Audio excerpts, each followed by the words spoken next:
Oh. Lucky first.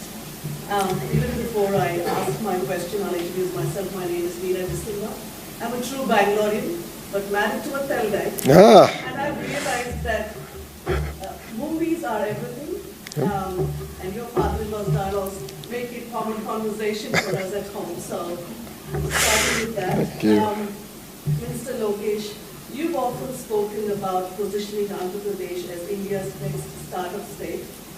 I personally, and my husband as well, we've spent the last 2 decades in Australia building and scaling up technology ventures.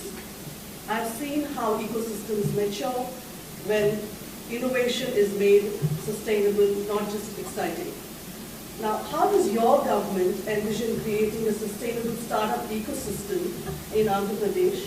And I'm particularly interested about long-term digital assets, such as blockchain infrastructure, CBDCs, or proof-of-stake technologies.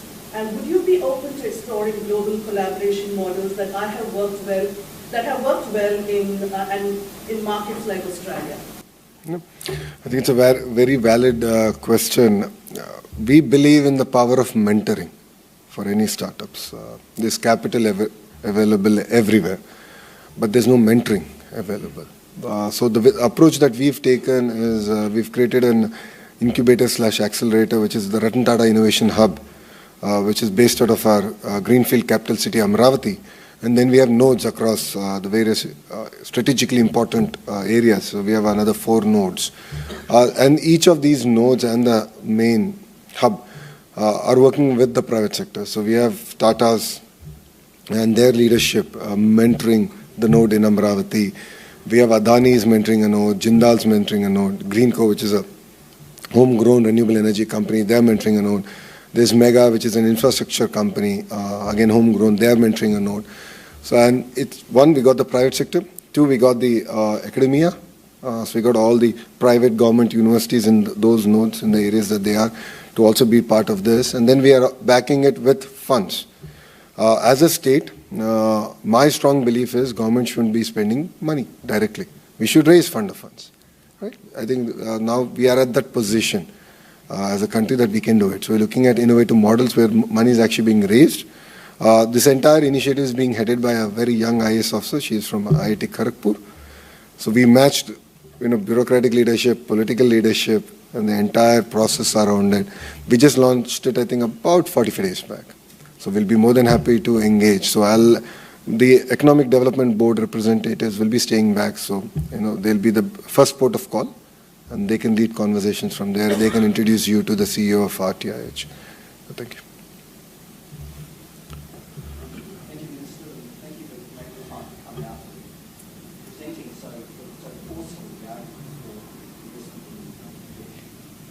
My name is Mark Stein. I'm a chartered accountant in practice. I work with many companies that are invested in Australia. Yeah. So you make a powerful argument for investing in Bangladesh. One of the slides touched very briefly on the explosive growth of exports. Can you enlighten me and the others where those exports will be focused and how they will impact on Australia? If you look at currently, we have a position in textiles. We have a position, of course, in aqua. As I said, we're number 1 in shrimp.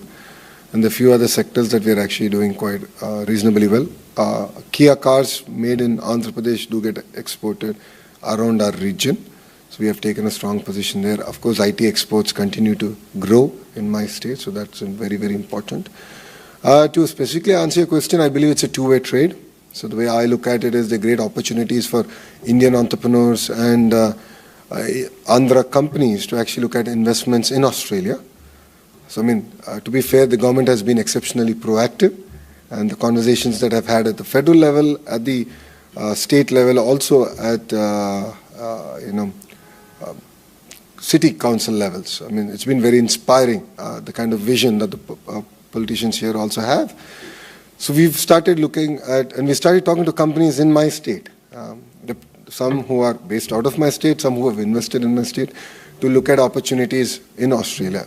Sectors like hospitality, critical minerals, education, skill development. So And these were sectors that were discussed. In terms of what Australia can offer to India, sports is one sector that we're looking at. Of course, skill development is a no-brainer. As we all know it, education, we're already quite big in terms of our relationships. So I think there's clear sectors that we've identified where Australian companies can also look at investing in my state. In terms of exports, I think we live in a very dynamic world. And I believe that every country and every state should diversify and have look at other countries and other states. So historically, as a state, certain sectors have been very reliant on certain countries. And then with the changing politics, we've had challenges. So after that, we've insisted that our exporters also look at new markets and look at products where there is a gap in that market. So it's not about saying, I have this, so will you take it or not? But to actually analyze the market and find the right product at the right price point and the right sort of a fit. That's one thing I said. To the Australian companies, especially who are in commodities, in Sydney, I had a sit-down lunch with quite a few of them. I've asked them to look beyond wheat and certain commodities. There's so much of potential in things like mushrooms and horticulture. There's massive opportunities that India has, and we can make, and especially Andhra Pradesh, which is among the top 5 states in horticulture, aspiring to be number 1. We can export to the world. And our vision is not to just make the local variants of mango, but to make the Japanese variant, to grow the Japanese variant of mango in Andhra Pradesh. So there are amazing opportunities like that where I think we should look at, based on the companies that you represent, and explore opportunities through either, I think, it's Australia Trade, Austrade, or of course our Economic Development Board, and find opportunities of mutual interest. It's a long answer for a short question, but I had to. I've understood that I think it's a two-way trade from Andhra's perspective. Thank you. Hi, I'm Sasi. Mr. I have one question. You spoke a lot about possible potential association with the education sector in Australia. I'm quite keen to interested. What do you mean by that? And second, very interested in figuring out how's the brain drain and the brain going back to the country, and that association will come along. There are enough people you see out here who come as students, never go back, while India does, with the kind of development you're seeing happening in AP, I think would do a lot with people going back as well and coming here with a more strategic vision. And another question, a little longish, but wanted to understand, Australian universities rank amongst top 50 in the world, but don't come as the priority for Indian students as such so much. How do we make sure that that starts emerging, and not because of visa issues, but more because of priority? But not anymore. Australia is now figuring among the top 3 choices. I still feel it's because of visa issues. Actually, that's what I thought. But I mean, looking at the energy and looking at the kind of, students from my state who are here, wherever I go, the kind of reception I get. So, I mean, it's quite impressive, the number of students who are coming. I think, see, in the early 90s or 80s, yes, US was seen as an option. I'm a product of US education. So, no second thoughts about it. But I believe that Australia is really catching up. So, your last question answered first. In terms of brain gain, I'm a product of brain gain. I'm a Stanford MBA. But went back and decided that policy is where my heart is, and true transformation can actually happen from there. But I think it's a continuous journey. I think there's no silver bullet, one silver bullet for it. I think it's continuous interaction. And as states, we need to work exceptionally hard to make sure the landing is soft. I mean, India is not exactly an easy country, but we need to work very systematically and build it out. And that's where policymakers have a role. That's where bureaucrats have a role. Together, we should create a very conducive environment. And that's what we're working on very systematically. And to be fair, from Andhra's perspective, we are not transactional state. We are very long-term relation building state. And that is the DNA of the regional party. So if you look at it, Mr. Naidu has had relationship with Mr. Lee Kuan Yew of Singapore way back, starting in the 90s. And that relation continues. And it's only deepened. And that's exactly what even the Australian government is looking for. So I think that kind of deep, meaningful relationships are going to be important, and building the super highways of investments to make it smooth for landing. And only then will we have brain gain in its true sense. But end of the day, I think our kids have an opportunity to go be global citizens, and wherever opportunities are there, I think they should go and be part of it, be part of that journey. In terms of universities here, Aussie universities and collaborations with Andhra Pradesh, I've specifically stated a few sectors that we are interested, but it's about 15 clusters that we're interested. And the way I look at it is, who's the best in that cluster? Aussie universities are good across, 10 domains, but they're really, really good at 2-3 domains, like any other global universities are. So I'm looking at working with them, bringing them in, bringing the private sector in, and of course giving an opportunity to local colleges, universities to host a center of excellence or a joint dual degree program, research projects together, and do that. See, it's designed in Aussie, Australia, manufactured in Andhra Pradesh. I think it's best of both worlds, right? That's what we want to do. Now, what do I mean by it? Aqua. Right? I met the leadership of James Cook University, who are exceptionally good in aqua, and the professor had very technical questions for me. Like, which variant, what's the name, what's the number? I said, okay, I'm not into that depth. I'll have my agriculture minister talk to you. I really don't have that kind of depth in that sector, but we want to work. So we are talking about, okay, let's look at research facilities. How do we go about with it? New variants, how do we get the farmers to move up the value chain? Then the New South Wales University, we spoke about solar panel design, engineering. The technology that came out of New South Wales University is supplied to 90% of solar panels globally.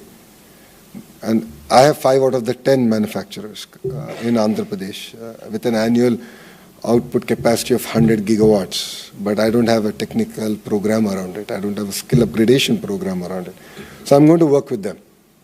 So what am I going to do? I'm going to bring these 5 companies together, the university together, and of course local institution. Could be IIT Tirupati, a few other colleges in that region, and to come together and build this entire ecosystem. So that's the thought process that I currently have. Same thing with hospitality, because we already have signed about 7,500 keys, and they're under construction in different phases. So I want to bring all of them together and then bring TAFE as a partner and look at how do we build this hospitality also out. Because if 50,000 keys will be done, and then the question will be asked, where's the talent? So before that happens, I don't want the cart to be ahead of the horse. I want the horse to lead. So I need to build the talent workforce. So, yeah. Thank you. Good morning, Mr. Lokesh. My name is Ram Sami. I'm from Space Angel, and I'm here. Space Angel. Yes, Space Nice. Angel. I'm here together with my partner, Sasi, and Jacob. Thank you. In fact, it's very reassuring to hear that you say no more MOUs. We actually flew from Perth to come and see you, and glad that we are into action-oriented companies. But look, myself, I'm from the aerospace sector, and you mentioned Space City. Yep. In fact, I've actually been to SHARK, which is Sriharikota. Sriharikota. Been with Chairman Somnath, who's your advisor now for Andhra Pradesh State. My question is, you said that you're doing things in aerospace, in Space City and so on, and in fact we've got an MOU with Skyroot as well. Nice. We'd like to understand what are the execution aspects that you're looking at in terms of Space City, which are the focus areas, given you, in your state you have the spaceport of India in your state. What is your focus? Is it upstream, downstream? What are the areas that you guys are thinking of focusing on? See, it's the way our approach is end-to-end. So I'm not looking at taking a position on one thing. So I'm not building a 300-acre launch pad. I'm building a 5,000-acre space city. And that's where Skyroot is coming, and I met the leadership of Skyroot. Amazing leadership, and they are coming and building it out. And they're going to be the anchor of building the entire ecosystem. So from material sciences all the way up to designing, executing on the satellite level is what we want to build capacity in this ecosystem. And that's the approach I'm taking. So, I mean, I understand electronics far better because I'm the Minister for Electronics. So for me, it's not about just getting the display, right? It's about getting the entire ecosystem. including design, including research, and that is what makes it even more exciting for Andhra Pradesh. So that's been our approach. In terms of defense and aviation, in that sense, Raymond's has made a big announcement where they're going to work with a large OEM. I can't name it because I'm under NDA.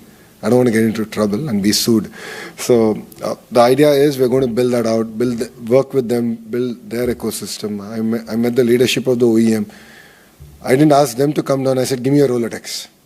I said, I want to understand who are all your suppliers. What does it take to build the end product that you do? And who are all your suppliers? I'll go get them. Then you'll have no choice but to come to my state. And that's the approach that I've been taking. So we'll be more than happy to engage and work with you. Sure, absolutely. And build this out. Yeah. So the Economic Development Board team is here. The two lovely ladies on your right, and there's two gentlemen on your left. So they'll be here to take follow-up discussion. Yeah. Any other questions?